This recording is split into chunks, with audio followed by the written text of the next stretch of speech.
Hi guys, honestly I am so sorry. I have a really bad habit of saying that I'm gonna upload the next part of the video the next day, but I end up not uploading it for the next few days or even a few weeks. But please forgive me guys, I am trying to be a bit more consistent now. But anywho's, this is the third and final part of making the sun and moon cake. So I left off at final coating both of the cakes and now I'm just adding all the piping details to the moon. So I used a open star tip for majority of the piping work on this cake, and I used a small round tip for the rest of the details on this cake.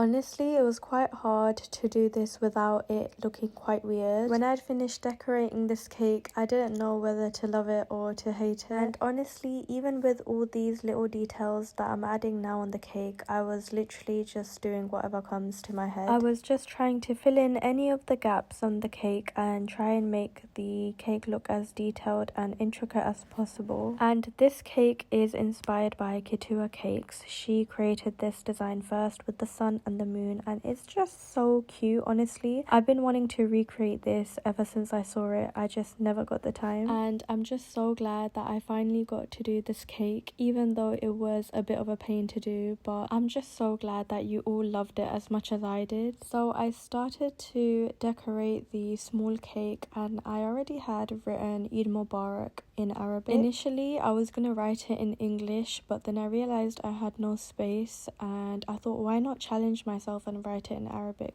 I really loved how it looked and honestly probably would have preferred it more than writing it in English anyways. But here I am just doing a few drop lines, and then I also created a few mini buttercream roses to put on the top of the cake.